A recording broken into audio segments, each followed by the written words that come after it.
What up, guys? Welcome back to Liberia to the world.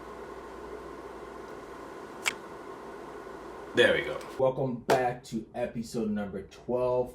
Thank you guys so much for subscribing. Thank you to all of our returning viewers.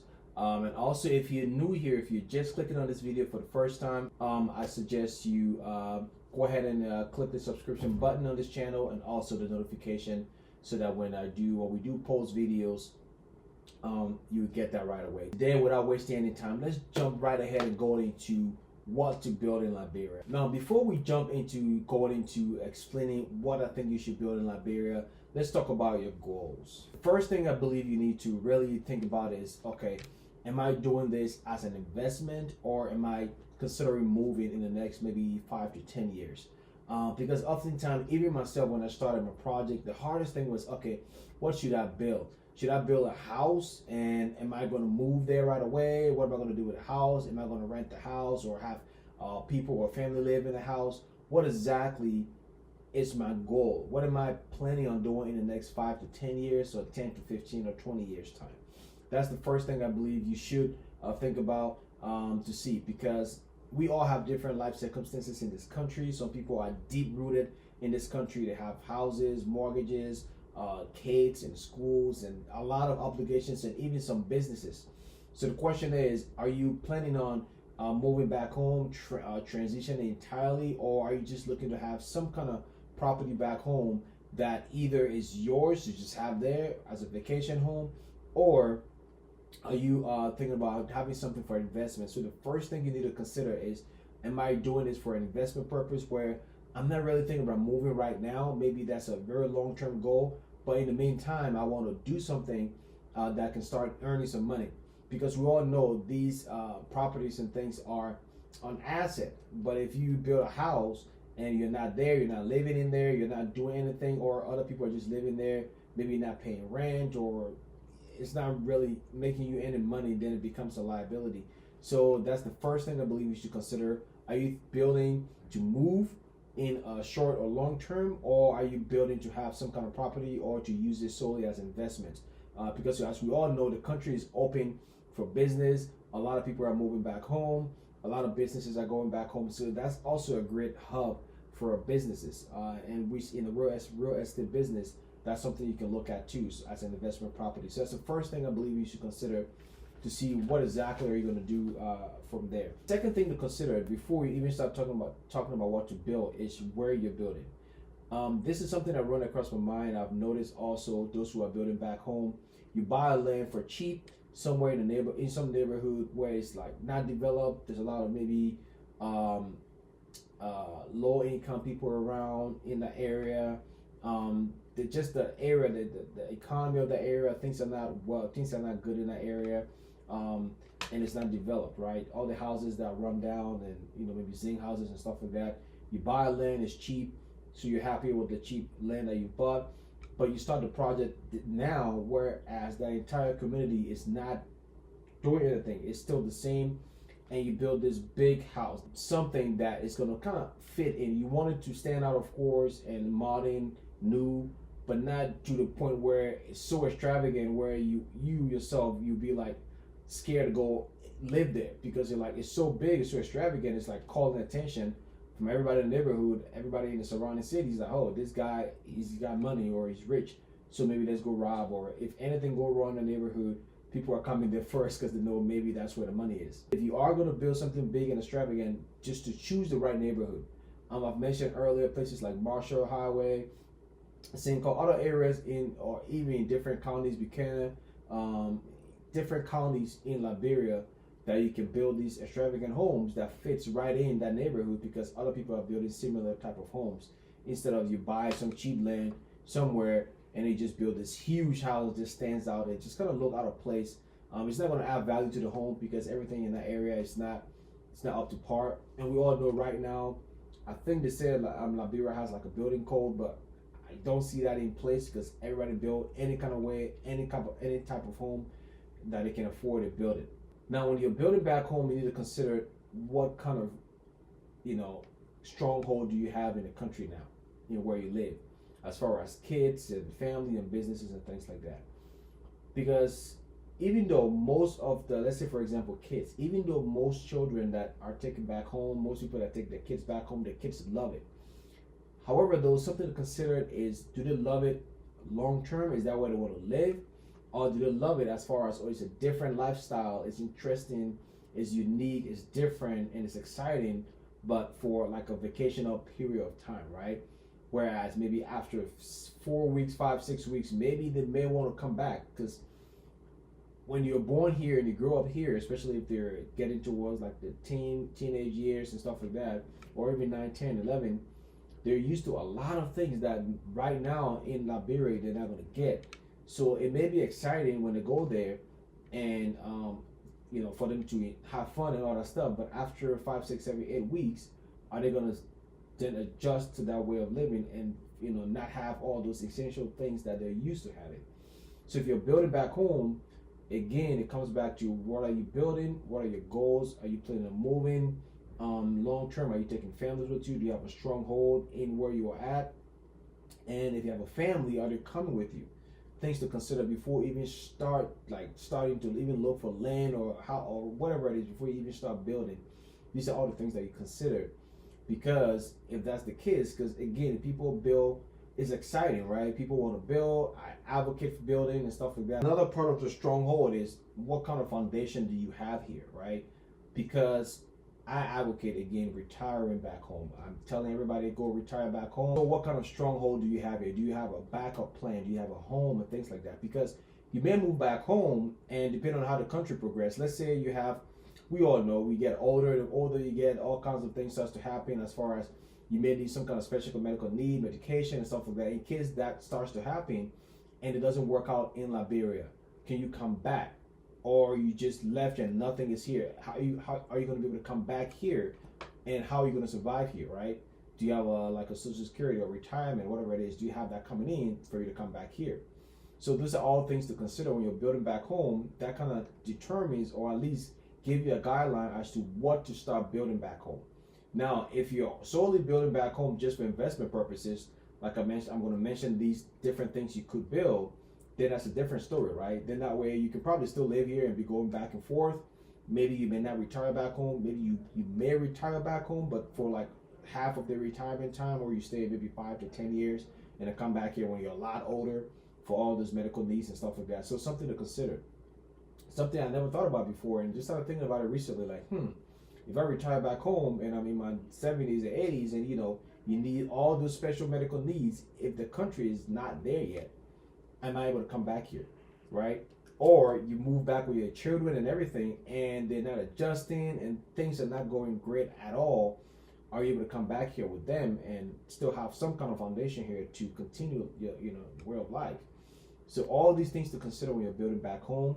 That kind of guides you as to maybe what to start building first, or what to even build at all. So having said that, having considered all these things I mentioned, now if you've asked yourself those questions, and then you've determined which path you're taking, here are a few things you could build back home. Some of them are really obvious, and it's going to be obvious for a while, because that's how progressive the country is, or that's how things are progressing. And some maybe you may not have thought about it, but here are a few options that you could build back home in Liberia. Number one is obviously guest houses, right? That's a no-brainer. Most people are doing it already and things like that. However, though, one thing to consider is, as I've seen buildings in Liberia. I did a Facebook post the other day about how these buildings are in Liberia and how they look and things like that. And somebody say, hey, that's how it is, stop hating, whatever it is, that's how Liberia is. Why would you want to change and stuff like that?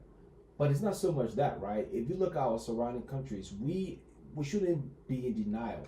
If you go to Ghana, Nigeria, and stuff like that, you see these houses and how they are built, the uniqueness of this house, the architectural structure of this property, the ingenuity, innovation of how these things are built is impressive. Nobody, don't lie. We shouldn't lie to ourselves. It's impressive. So why are we still building houses the same way, where all our houses look the same, and we build these houses and paint them green and yellow and oranges and stuff like that? Doesn't really look that good. So why aren't we adopting to these modern looking structures that still can meet all like your needs, and it's not that expensive still, because it's just the design, and you can use less expensive materials and recyclable materials and stuff like that. Why aren't we doing that, right? So the thing though is, yeah, you can build guest house. I recommend doing it, but build it differently. Build a unique way. When people are scrolling, looking at options, the CEO is like, oh, okay, this one looks different. It looks unique. But also, if you're building a guest house, most likely you're building it for people who are going back to stay temporarily. They live in different places. So yeah, you could a little bit mimic how things look at those places, so that when people go home, they have similar to that comfort level, that things that they're used to. Build a house with a little bit of laundry room, a little pantry, kitchen, and stuff like that. A different style, glass windows and glass, sliding doors and stuff. A little different, right? But that makes it unique too in Liberia, that other people in the area are like, okay, this is different. And people might want to book that. So guest houses, yes, but build it differently. And I'll give you one place too. I've mentioned this several times. If you go to Fiverr.com, you can get people who can design your house for you for pretty reasonable amount. And you can tell them what you want, explain to them. They come up with several designs, and they can get you a house that will look different and unique. And you can take that and build. When more and more people start to do these things, now people are starting to be innovative. Also, Liberian architects who are in Liberia building and stuff like that, they also can adopt and start to bring variety of options to the market for people to choose from as far as building modern structures. And also, Liberian architect, check out Fiverr. Check out all the sites where people can go to and kind of look through different vendors to see which one they want. Put yourself out there too as well. I've seen architects from Ghana, Nigeria on Fiverr, but not from Liberia yet. So you guys put yourself out there, and give people options. People who are not even Liberian can pick you because you're in Liberia, and then they probably will want something original. The second one too is a little obvious, is commercial space. So this ties back into, are you planning on moving back home completely, or are you using it as an investment, right? If you're using it as an investment, a great one too is commercial space. A lot of businesses are emerging in Liberia. A lot of people in the diaspora are going back home to start businesses. Some people want to start as soon as possible. Some people don't want to go through the entire building process. Most people are leasing spaces. So you can build a few spaces, and those are not that complicated to build. A big old box, a rectangular space that people can, put this, how do you call it, the department, I forgot the name, but these dividers in there, that it can make into a store, or just however they want to do it, and rent it and lease that from you. So commercial space is a great way, because then that way you can still be in a diaspora. You can be in Europe, US, and stuff like that, and be making money back home, and kind of run the business that way. So that's another option for you to build a commercial space back home if you're not planning on moving short term, or if you're solely using it for investment purposes because you're deep rooted in, for example, the US, right? So a great way. And also building them at a location that's prime. Maybe you spend a little bit extra money, get them closer to the city area, developing area, and put that commercial space in there. And research the market, see what people are looking for the most in that area, build a space that can accommodate those businesses that will be emerging in that area as well.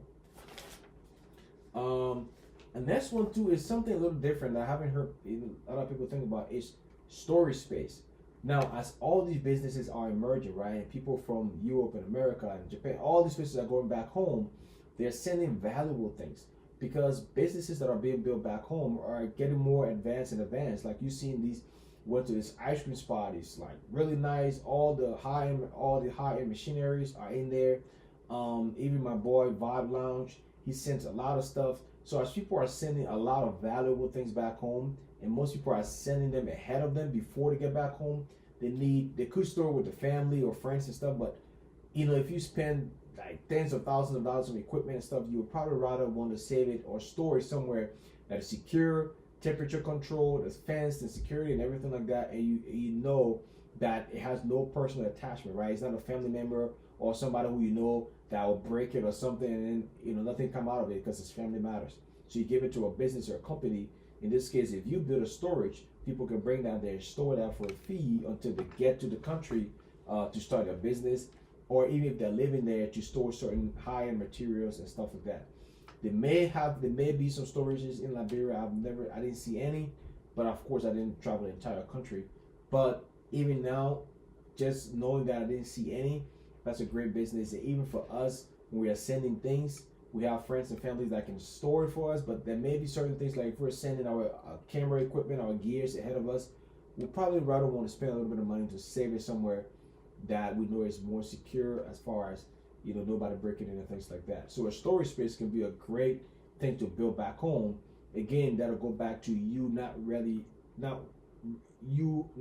to move back home yet, but you're looking for something as an investment there. Of course, the next one is it's a duplex. So basically, if you're looking to move back home, mid to long term, you could do a duplex. So you can live there and rent the one above you or beneath you or right or left of you, where you can, you know, be living and be making money from people renting from you.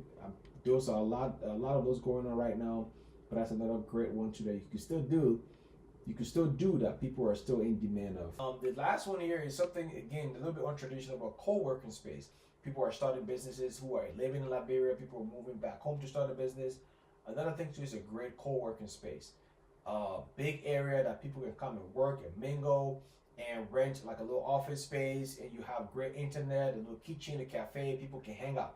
They have a lot of those all around here in the US where I live. You don't have to own the whole office building. You can have meetings there. Your co-working space has a conference room and everything.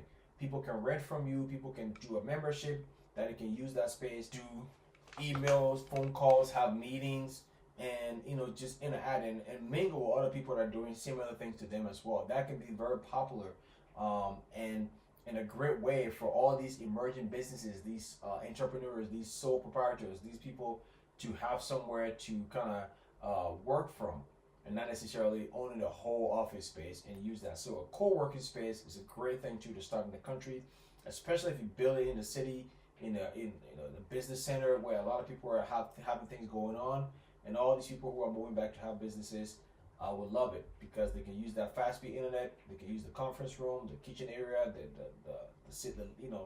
like the cold